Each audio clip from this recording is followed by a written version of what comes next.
First of all, I want to thank all of you all for coming out. The rain doesn't stop a movement. And I want to honor you all in this moment before I even get started. And I have someone that's special that I brought along that I know you all want to hear from as well.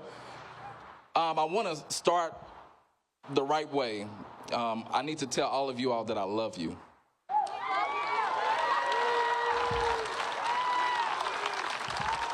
I mean that.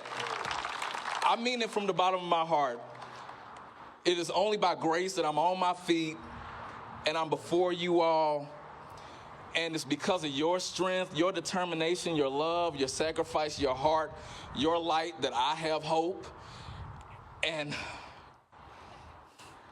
I'm just a young kid from 35th and Market, down that way, that had the audacity to believe that things could be better, and you saw me. And so this feels really familiar. If you remember the last time we were on a stage like this, the whole country was watching. And we were saying something like, from the hood to the holler. We were telling everybody that Kentucky matters.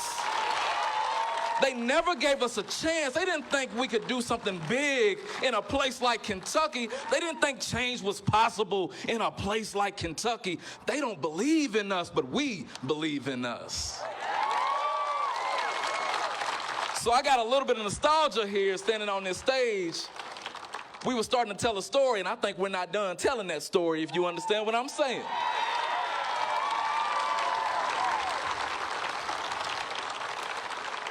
So, look, y'all know me by now. I got to embarrass the women that make me who I am. So, my mom, my super shero, Evangelist Earletta Hearn.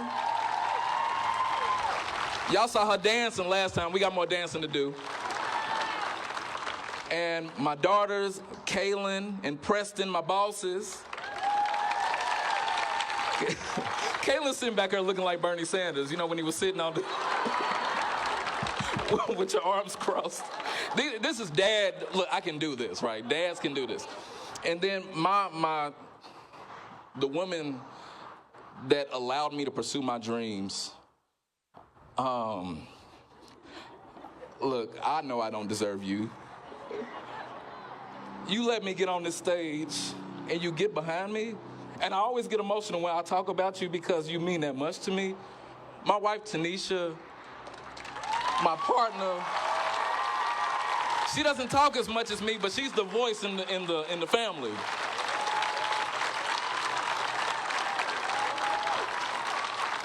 And if you look at her shirt for a few seconds, you'll tell that we have another warrior on the way. Baby Justice is on the way.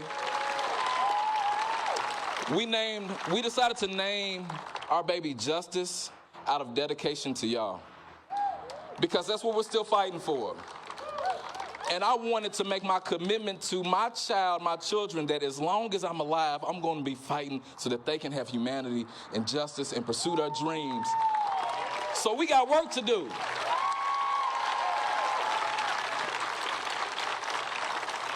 Okay, so this is Sunday. I come from a family of ministers. My mom is assistant pastor. We got the bishop here, my pastor's here. I come from a long line of ministers. This is Sunday.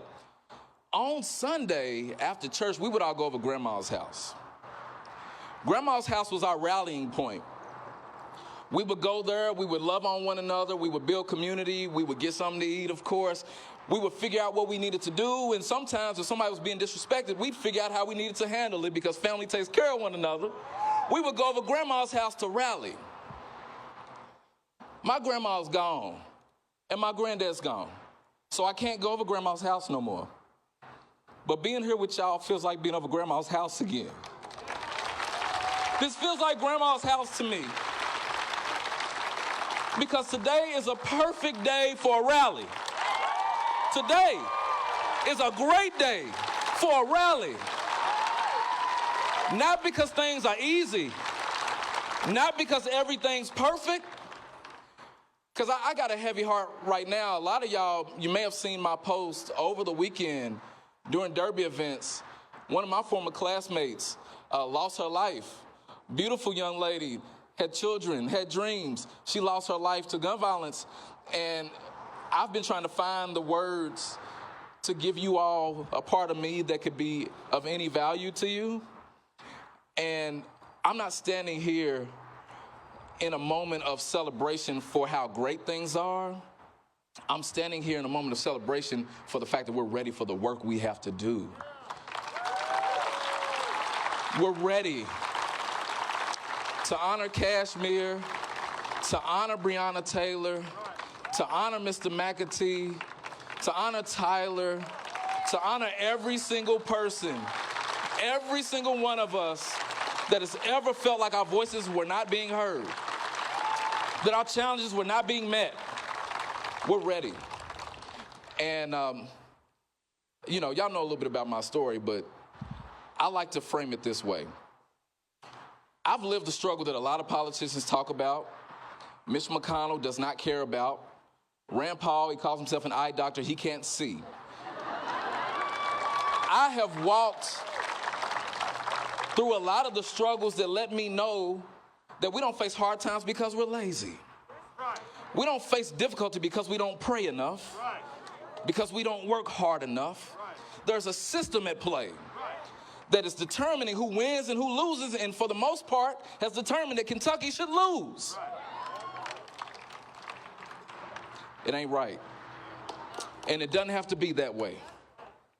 1, I know we're more than conquerors. 2, I know that together we are unstoppable. 3, I know we're ready for this moment and we're going to transform our future. So no, it doesn't have to stay that way, and it won't stay that way because we are standing now. As a Commonwealth, we're standing now. And I'm proud. I'm so proud. I'm proud of us. I'm proud of this Commonwealth. In spite of our shameful, ridiculous, embarrassing leaders, I'm proud of us.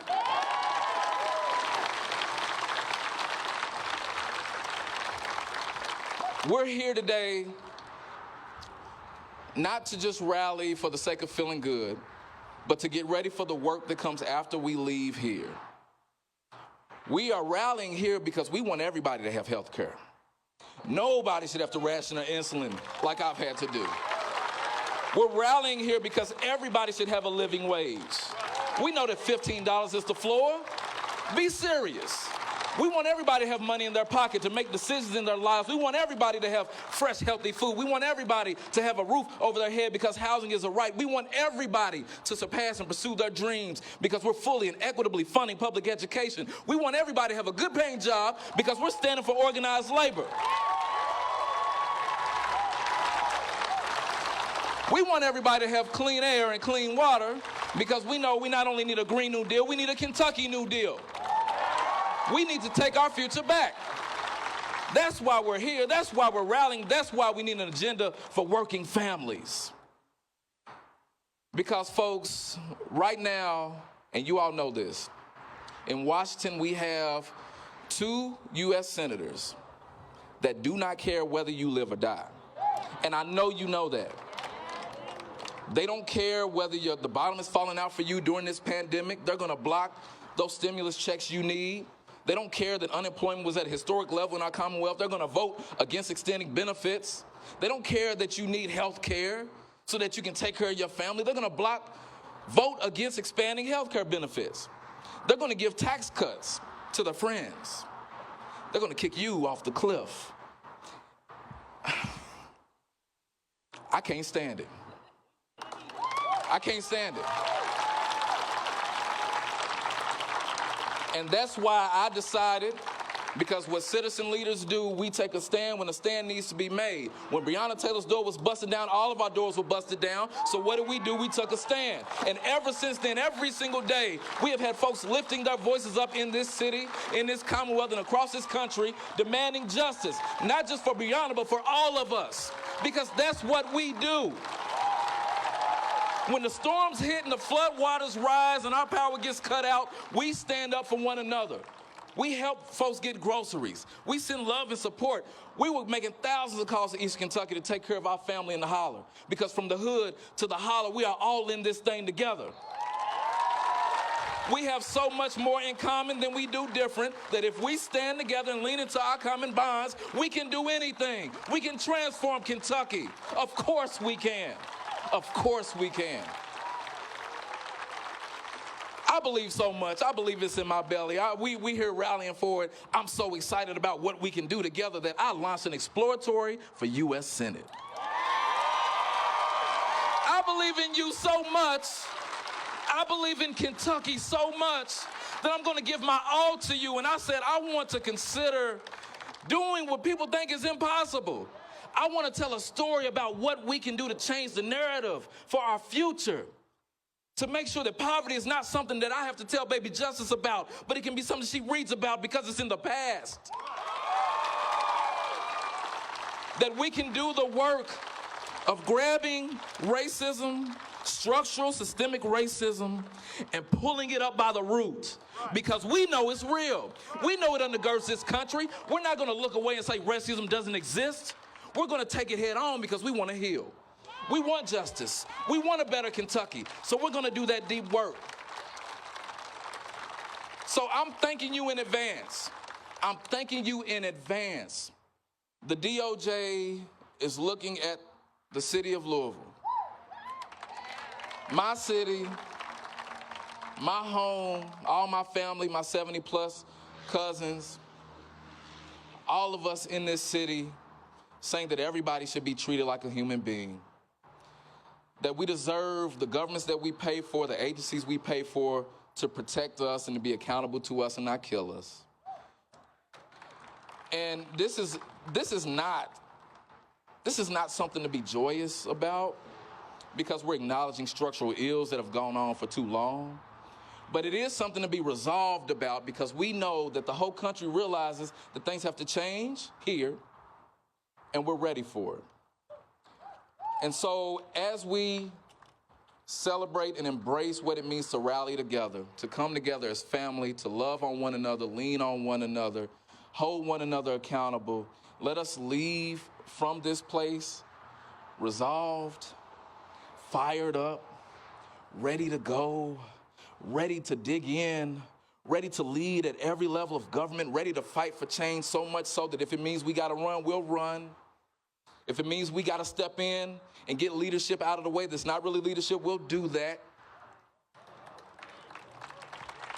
I hope you feel that. So I got some questions for you, because I got a special friend here that I'm excited to hear from. I'm going to just ask you some questions. I think I know the answers to this. Do you believe that Kentucky deserves a brighter future?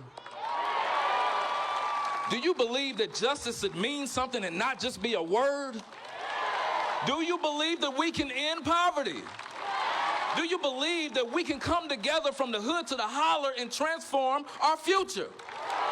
Do you believe that Kentucky can do anything, including sending a young black man from the hood to Washington to fight for you?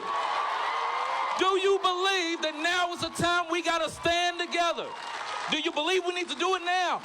Do you believe we need to do it right now? Do you believe we need to do it yesterday?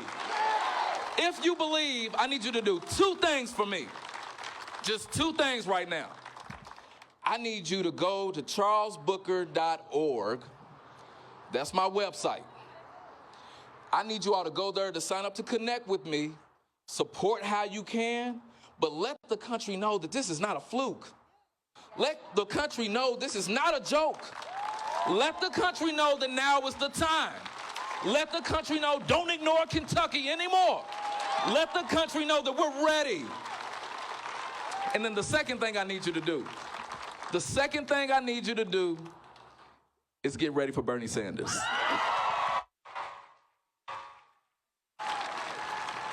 Look, I love y'all. I'm fired up. Let's hear from the senator from Vermont, the chair of the Senate Budget Committee. Let's show them what Kentucky's all about, and let's keep fighting, y'all. This is our time to rally. This is our time.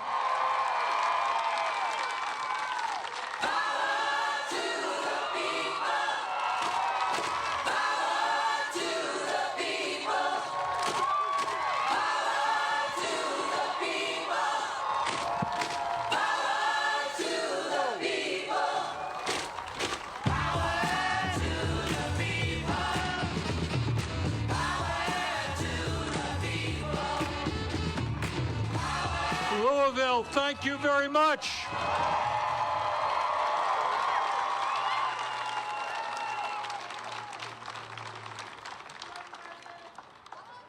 Let me thank all of you for coming out here today. And hopefully the next time I'm back, we're not going to have to wear these damn masks. So, and by the way, with the new administration, we are making progress in crushing this pandemic. I also want to thank Charles Booker, not just for being here today, but for showing this state and this country what grassroots activism can mean.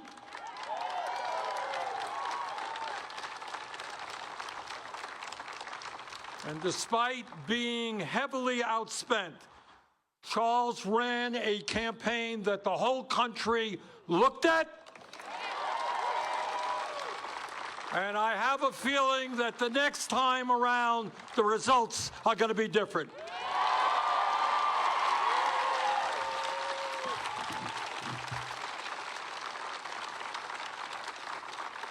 And I'm also, on a personal note, delighted to be here at the Muhammad Ali Museum. And I've got to tell you that Muhammad Ali was a hero to me, not just because he was one of the great heavyweight champions of all time, but maybe more importantly, he was a man of extraordinary courage. You all know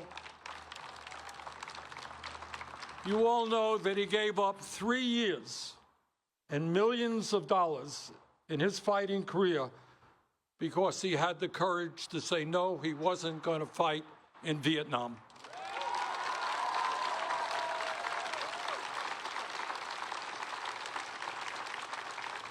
So there's a lot, and on top of that, at a time of increasing racism and xenophobia and anti-Muslim activity in this country, if you go into that museum, you find that Muhammad Ali was a very proud Muslim.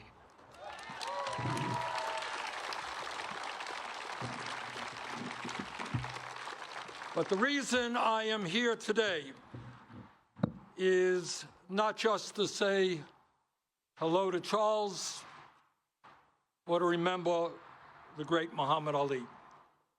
I'm here for a very different and very simple reason.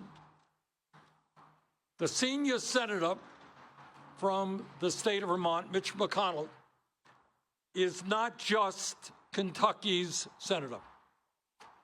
Until a few months ago, as you all know, he was the majority leader of the United States Senate. And my God, I am so delighted that today he's only the minority leader.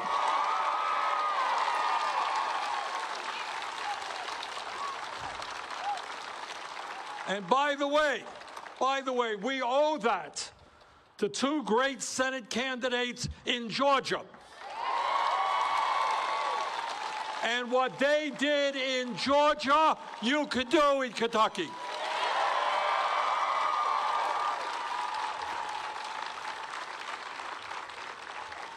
But Senator McConnell remains today, as minority Republican leader, the highest-ranking Republican elected official in the country, a man with enormous power.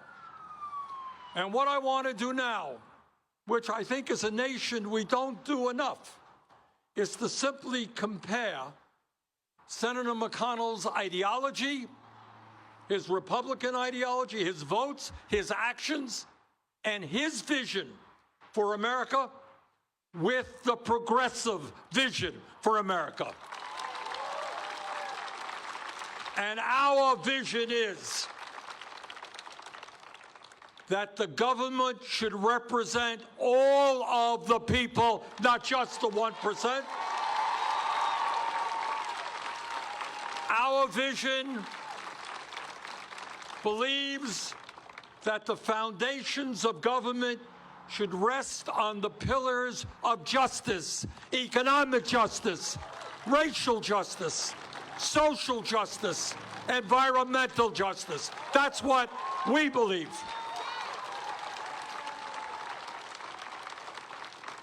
And in order to make an effective comparison between Senator McConnell's views and ideology and ours, let me begin by telling you what you already know.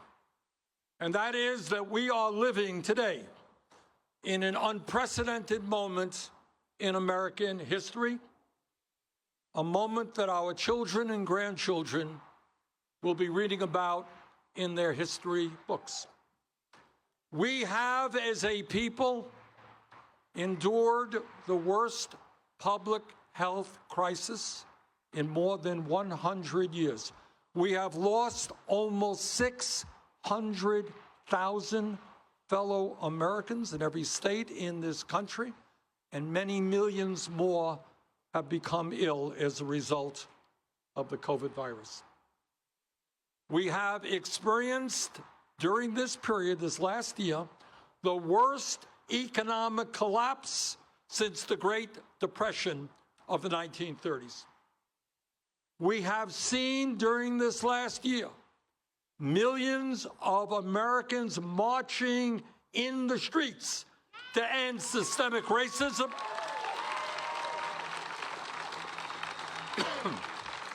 and police brutality, something that, unfortunately, the people of Louisville are more than familiar with. We continue during this moment in world history to confront the existential threat to our planet of climate change, with the future of the planet and the lives of our children and grandchildren hanging in the balance. And then on top of all of that, we have lived through a violent insurrection in the nation's capital against our democracy, and we are seeing today a strong right-wing movement toward authoritarianism. That's the moment that we are living in. Today in Kentucky, in Vermont, and throughout our country, over half of our people are living paycheck to paycheck. This is the wealthiest nation in the history of the world, yet half of our people are working so hard, and at the end of the week, they've got nothing to show for it. And we got millions of other people in Vermont and Kentucky who are working for starvation wages. And on top of all of that, we have over 90 million of our people who are uninsured, who are underinsured, and cannot go to a doctor when they get sick. And 1 out of 5 Americans, unbelievably, cannot afford to purchase the prescription drugs their doctors prescribe. How insane is that? Despite an extremely competitive global economy, hundreds of thousands of working-class young people are unable to afford college, and many millions more are struggling with outrageous levels of student debt.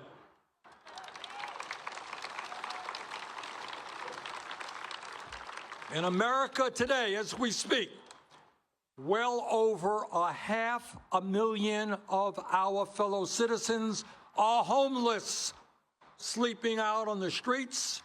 Gentrification is sweeping the country, driving working-class people away from the neighborhoods they grew up in. 18 million households are spending 50% or more of their limited incomes on rent and mortgages. and millions of other Americans are worried about being evicted and thrown out of their apartments or their homes. Unbelievably, in the United States of America during this last year, we have seen working families all across this country, including my own city of Burlington, Vermont, waiting in car lines for emergency food packages to feed their families. It was really stunning to me. Within a mile of where I live, long line of cars of people who have never been in this position before, having to get emergency food packages to feed their kids. In terms of education, millions of our young people, including my 7 grandchildren, have been forced to miss class because of the pandemic and the unprecedented disruption of education in this country. And think what that means to the young people, not only in their loss of academic credit, but in their isolation, their inability to be with their friends. And a lot of kids are suffering today in so many ways because of that. And let's be frank, this past year has been by far the worst and most painful year in the modern history of our country. That's been the simple reality. But in the midst of all that, another point that I want to make to you, it's important that you know this, is that not everybody has been hurting in this country. While tens of millions of Americans have been living in economic desperation, the wealthiest people in this country have become obscenely richer. And it's important that we understand that. During this horrific pandemic, 650 billionaires in America, it's not a lot of people, it's less than the number of people probably who are here right now. 650 billionaires have seen their wealth increase by more than $1 trillion. And again, we don't talk about this for obvious reasons. You don't talk about it in the media. We don't talk about it in Congress. But we have a worse level of income and wealth inequality today than we've had since the 1920s. In America today, 2 people now own more wealth than the bottom 40% of our nation, while the top 1% now owns more wealth than the bottom 92%. Got that? 1% owns more wealth than the bottom 92%, and that gap between the very, very rich and everybody else is growing wider. Brothers and sisters, this is a pivotal moment in American history, and the decisions we make now will impact the future of this planet and the future of our kids and our grandchildren. In the coming months, we have a fundamental decision to make. We have it to make it in Congress. We have it to make it in Louisville, in Burlington, all over this country. Will we create a government, an economy, and a society that works for all of us and not just the 1%?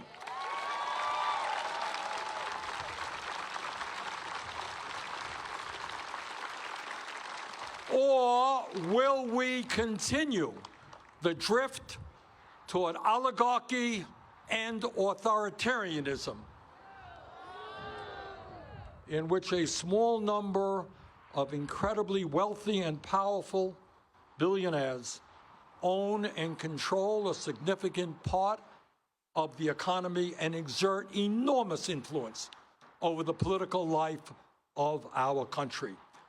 That is the fundamental question of our time, and you and I know how we've got to answer that question.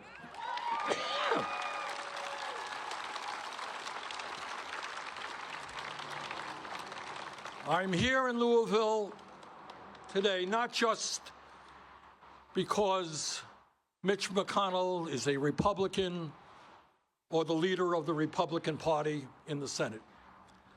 I'm here today because Mitch McConnell is working overtime to represent the needs of the wealthy and the powerful and to undermine the needs of working families. To undermine the needs of the elderly, the children, the sick, and the poor. Now, I'm proud to tell you that as chairman of the Senate Budget Committee,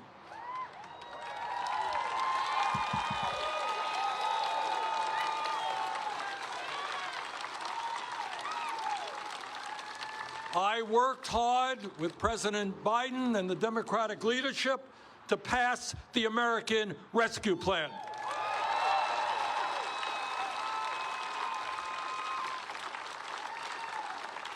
And as you know, that legislation provided $1,400 in direct payment to every working class adult in this country and their children as well. And I want you to think about it, because the rich may not appreciate it. You know, if you got millions of dollars, what's a few $1,000s? But if you are a struggling family in Kentucky or Vermont, and you got 2 kids, and you got a check for $5,600 in the middle of an economic downturn, that means a lot. That's life and death.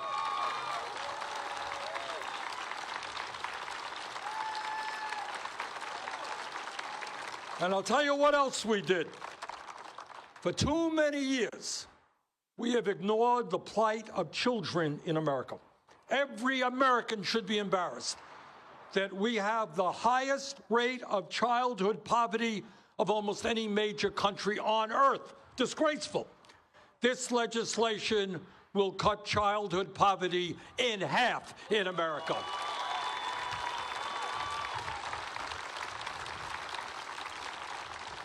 And we do that by providing a tax credit of up to $3,600 that is directly benefiting over 1 million children in Kentucky alone.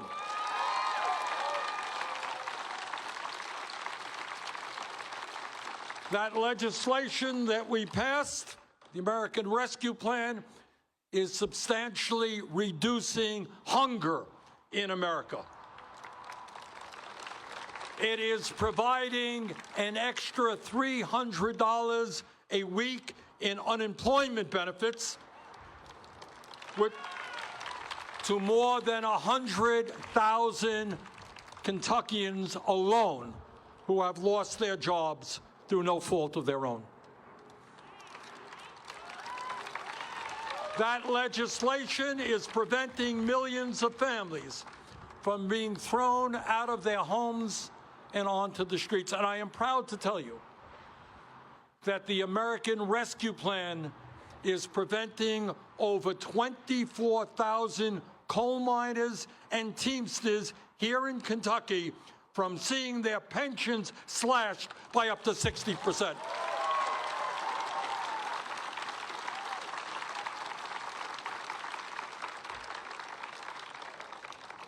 Promises were made to those workers that when they got old, they would have a pension.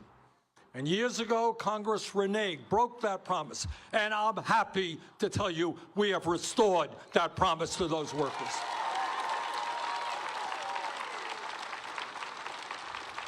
I'm happy to tell you that we doubled funding for community health centers all across this country. We tripled funding for after-school programs and summer programs for the kids. And much, much more. I'm proud of all of that. Very proud as chairman of the Budget Committee. But what I am not proud to tell you is that Mitch McConnell led the effort against that bill. And not only voted against it, he was able to convince every Republican in the Senate and the House to oppose it. We passed that bill after 16 hours of debate at 5 o'clock in the morning when Vice President Harris cast the tie-breaking vote.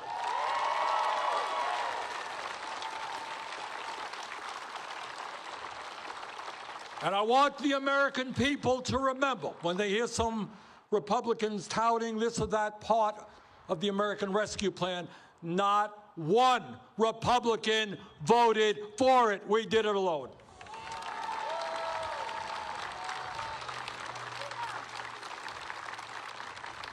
And let's be clear, it's not just the American Rescue Plan that Mitch McConnell opposed. As we speak, Senator McConnell is leading the effort against the long-term structural changes that working people in Kentucky, in Vermont, and throughout our country desperately need.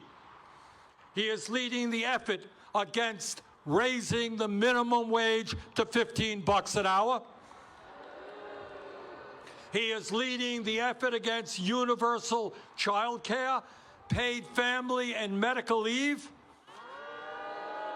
and making it easier for workers to join unions. He is leading the effort against H.R. 1, legislation fundamental to preserving our democracy, legislation which will put an end to the outrageous voter suppression we're seeing all over this country.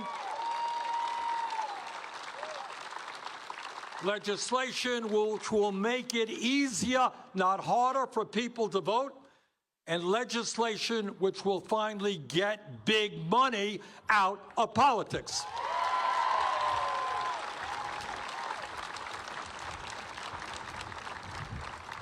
And this I will never forget.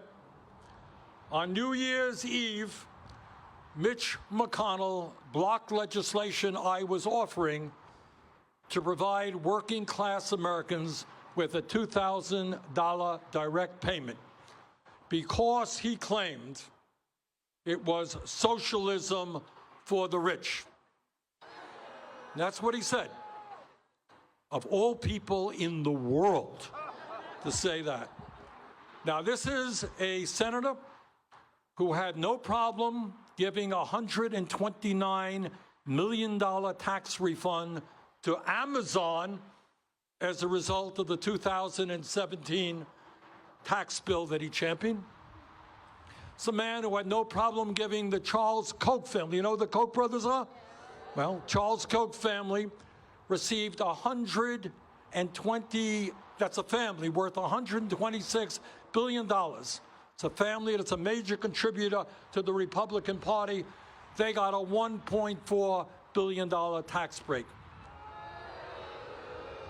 In Mitch McConnell's world, if you are a multi-billionaire campaign contributor, it's okay to receive a $1.4 billion tax break. But if you are a working class person, apparently it's not acceptable to get the help you desperately need. If you are a teacher or a construction worker who makes $75,000 a year, a $2,000 direct payment is, according to McConnell, socialism for the rich. Well, the good news is that McConnell lost that fight. We won it.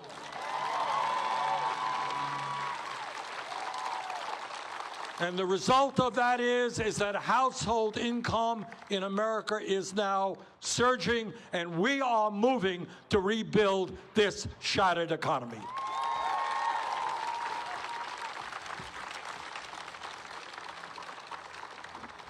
Working class adults and their kids got the full $2,000 direct payment that they deserved, and which is helping to rebuild our economy.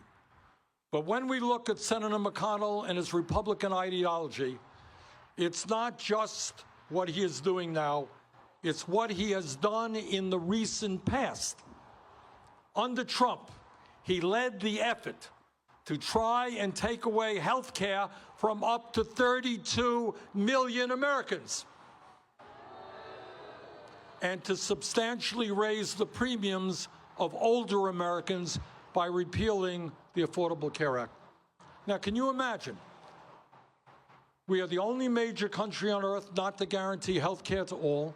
90 million are uninsured and underinsured.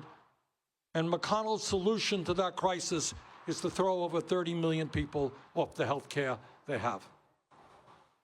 At a time of massive wealth and income inequality, Mitch McConnell led the effort to provide $1 trillion in tax breaks to the 1% and large corporation. He led the effort, and he was the leader of this, to allow billionaires and corporations to buy elections through his strong advocacy of Citizens United, the disastrous Supreme Court decision. Mitch McConnell was the congressional leader in that effort. Now, the question I think that people should be asking is, why is Mitch McConnell doing what he does? How does it happen that Senator McConnell, representing a struggling working-class state, is working overtime to block legislation that would improve the lives of so many working-class people in Kentucky, while he is doing everything that he can to make the richest people in America even richer? How does that happen? And the answer is pretty simple. Follow the money. About it. Over the course of his career, and by the way, Mitch McConnell is not alone in this. I don't want to suggest for a moment that he is unique. Many Republicans doing the same, and some Democrats do as well. But over his career, Senator McConnell has received huge campaign contributions from Wall Street banks like Goldman Sachs, Citigroup, JP Morgan Chase, from health insurance companies like Blue Cross Blue Shield, United Healthcare, and Humana, from pharmaceutical companies like Eli Lilly and Pfizer, from fossil fuel companies like Koch Brothers Industries and Marathon Petroleum, and of course, from Walmart and the NRA. And what do these huge corporations and special interest groups have in common? Why is this such a significant issue? And the answer is they are united in opposing raising the minimum wage to a living wage. And surprise, surprise, so does Mitch McConnell. These corporations oppose guaranteeing health care to all as a human right. So does Mitch McConnell. They oppose taking any significant action to lower the outrageous cost of prescription drugs in America. So does Mitch McConnell. They oppose passing any legislation of significance to combat climate change. So does Mitch McConnell. The NRA has given over $1.2 million in campaign contributions to Senator McConnell, and they oppose virtually every piece of gun safety legislation that has ever been introduced.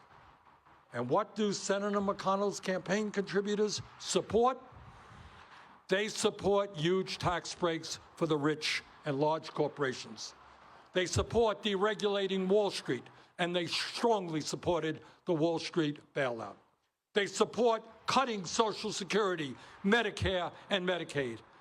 In other words, and this is the important point, Mitch McConnell's top campaign contributors want to do exactly the opposite of what the American people want and need.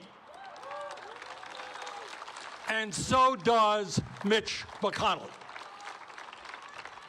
And so the question is, do we have officials in Washington who obey the dictates of their wealthy campaign contributors, or do we have members of Congress who stand with the working class of this country? That is the issue.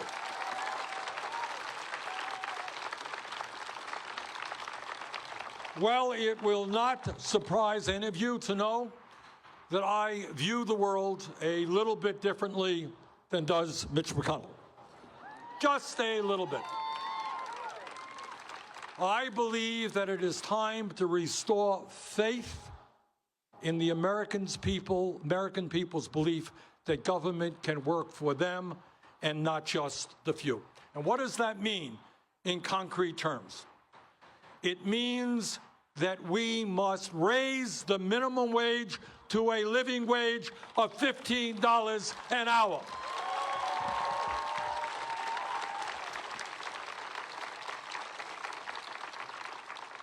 It means that whether Senator McConnell likes it or not, now is the time to create an economy and a government that works for all of us, not just the few.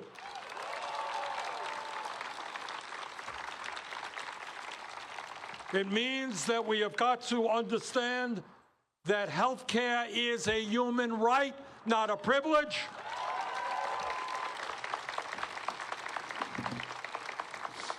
And that we have got to guarantee health care to all through a Medicare for all single-payer program.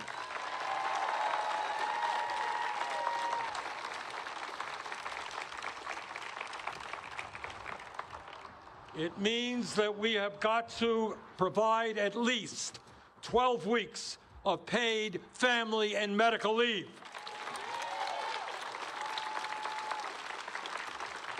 If the pandemic has taught us anything, it is that health care is a human right, not an employee benefit.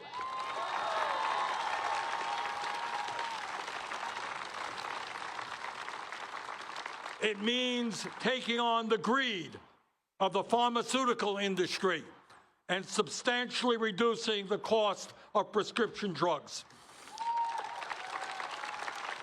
The American people cannot continue to pay, by far, sometimes 10 times more, for the same drugs that people abroad are paying. It means that what we must do is what every other major country does: negotiate prescription drug prices through Medicare with the pharmaceutical industry.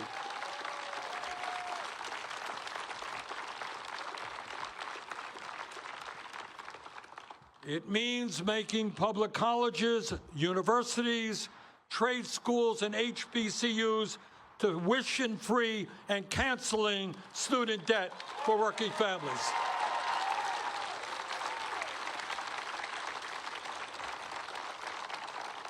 If we are going to have the best educated workforce in the world, we cannot continue to punish an entire generation of young Americans with a lifetime of student debt.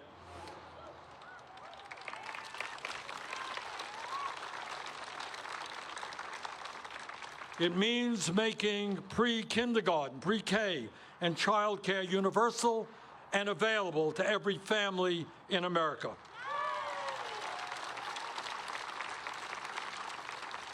You know, some of my Republican colleagues think we're living in the 1950s where dad went to work and mom stayed home with the kids. Hey, guess what? That world has changed a little bit.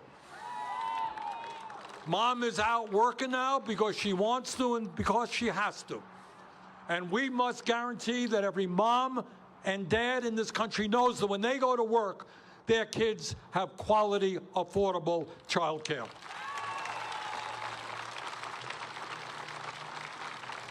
We must grow the trade union movement, make it easier for workers to join unions so they can negotiate for better wages, benefits, and working conditions. It means that we must make it easier, not harder, to vote and prevent billionaires from buying politicians by moving to public funding of elections. And right now, and you're going to hear a lot about it in the coming weeks as we move forward on a new piece of legislation, we must demand that the wealthiest Americans and most profitable corporations start paying their fair share of taxes.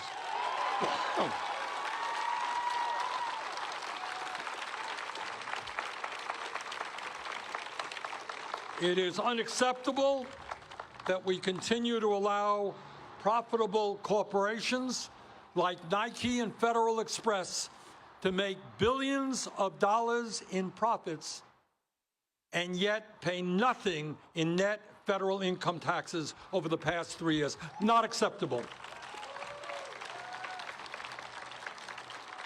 Warren Buffett, one of the richest guys in America, reminds us that working class people pay an effective tax rate that is higher than billionaires pay. Not acceptable.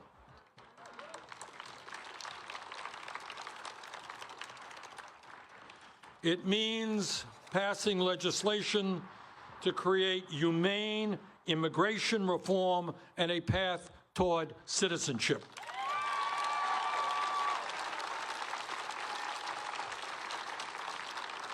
We can no longer tolerate children in this country, and I've met many of them all over this country, living in fear that one day their parents will no longer be at home when they come back from school.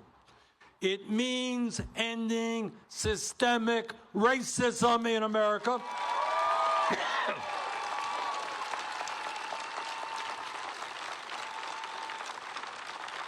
And creating real criminal justice reform and ending the disastrous so-called war on drugs.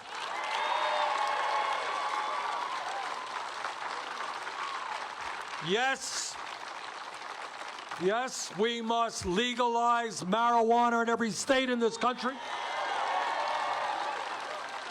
and expunge marijuana arrest records. We must abolish private prisons and detention centers and end cash bail.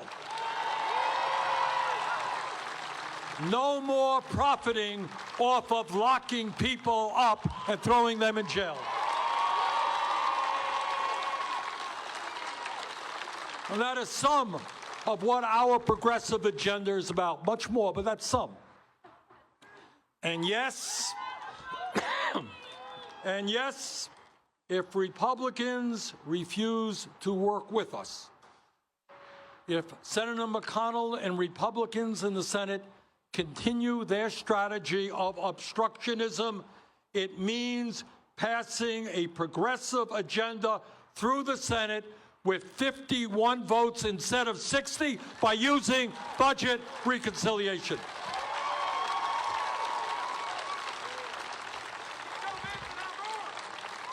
And I say that as chairman of the Senate Budget Committee.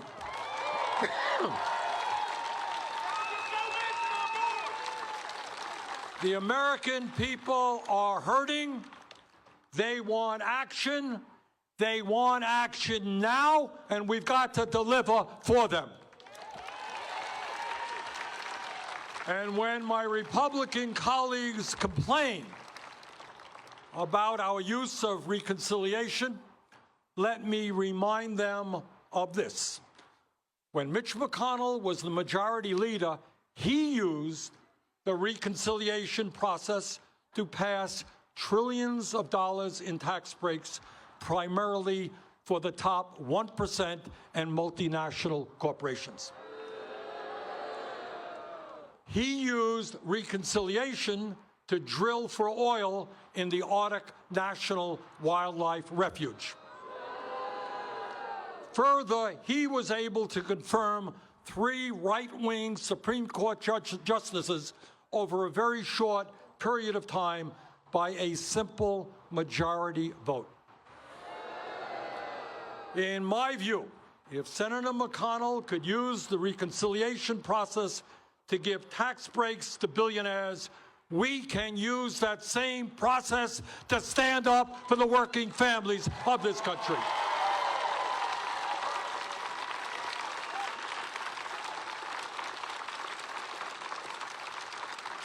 My friends, the difference in ideology between Senator McConnell and myself, between the Republican Party and the progressive movement, is not a question of big government versus small government. That's not what it's really about. It is a question of whose interests the government represents. It's a question of whether you fight for the needs of the wealthy and large corporations who fund your campaigns, or whether you fight for the needs of working families, many of whom, Black and white and Latino, Asian American, Native Americans, are facing today economic desperation. The choice is very clear. If you believe in a vibrant democracy and not oligarchy or authoritarianism, if you believe that all Americans are entitled to economic security and that we must stand with the working families of this country, if you believe that all people, regardless of race, country of origin, or sexual orientation, are entitled to equal justice, if you believe in environmental sanity and combating climate change, the choice could not be clearer. Let us go forward and build the progressive movement and create a government that works for all, not just powerful special interests. Thank you very much.